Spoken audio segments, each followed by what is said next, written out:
Welcome to the segment on upwind sailing in the Interlake. I've laid out this video similar to how you would start the day on a typical race course. First thing we're going to do is get all our settings sorted out. Notice that both Ryan, Kyle, and myself were looking up at the sail plan, trying to get all our controls intact. You see I just pulled in the lazy spinnaker sheet out of the water. It's another indication that we're just getting ourselves going here. We're looking at all of our adjustments, getting ready to head upwind. The first thing that Ryan and I want to do is move our crew weight a little closer together. The further apart we are, the more the boat's going to want to pitch. So we want to center our weight just slightly in front of the main sheet block. This gives us a good position on the hiking straps and gets us in a good centralized position on the boat. The next thing we want to do is get the boom bang and centerboard completely adjusted and ready for racing. The centerboard is set up so that we can balance the helm appropriately. I like to carry it just a few inches up, and the boom bang needs to have full range through the puffs and lulls. Once we have the vang and centerboard adjusted to our liking, we then look up the sail plan and make sure that we have the sails set up properly. There's two things that I focus on. One is the leech of the jib, and the other is the luff of the main. I want to make sure that the jib leech is nice and symmetrical top to bottom, running straight back with the center line of the boat. Once the jib's set up properly, then I can attack the mainsail to be sure that I have very little backwind in the main. Next thing I want to do is I want to manage my helm. Here you'll see that we have the video running from behind the boat. What I'd like for you to focus in on is how the tiller is riding relative to the center line of the boat. This is something that I look at very closely to judge how much helm I have in the boat. The further the tiller is off of center line, the more helm that I have. And then what I do is adjust the mainsail out to see if the helm goes away. If it does not, then I'll pull the centerboard up a few inches. Once I'm comfortable with how the helm feels, either with the centerboard or with the main trim, then I'll run through a number of maneuvers with my crew just to make sure we're comfortable in the boat. Here Ryan and I go through a tack. Notice that we're not out of control going into the tack, and we're not out of control coming out of the tack.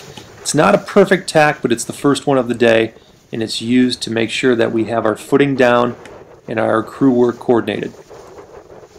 Let's take a closer look, this time in slow motion. As we go into the tack, notice how far out the main sheet is and how balanced the boat is. This allows the boat to track on its own without the use of the sails.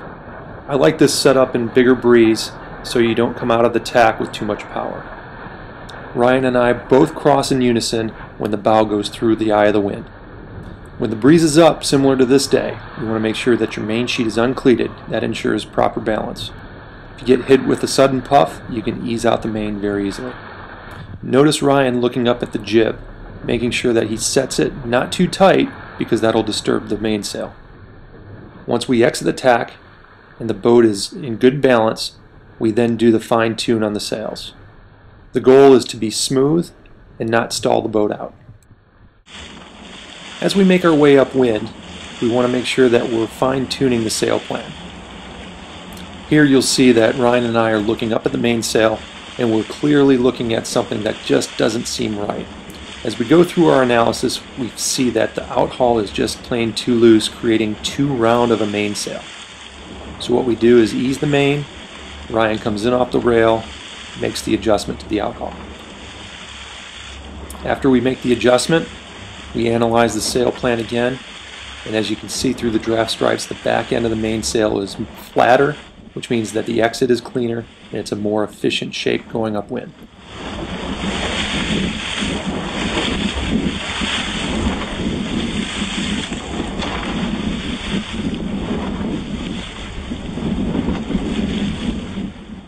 Now let's take a look at various steering styles.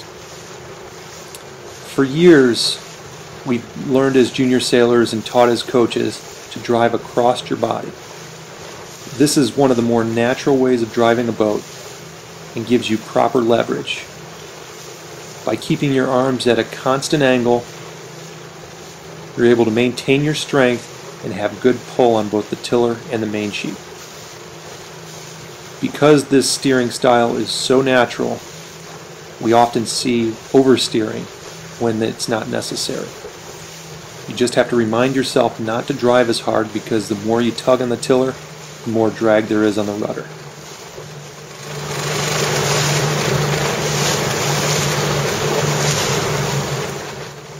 Another method of driving upwind is steering behind your body.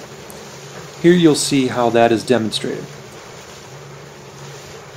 The benefit of driving this way is that you can clamp the hiking tiller down on the deck, and it limits the amount of tiller that you use, thus reducing the amount of drag in the rudder. It's great for flat water, fast speed conditions. Give both styles a try. In the end, you're going to go with what's most comfortable. The Interlake is a heavy helmed boat, so steering across your body might be the best way for you to track the boat upwind. In the end, what's most important is making sure that the boat's going through the water as fast as possible. Understand the controls and the helm of the Interlake.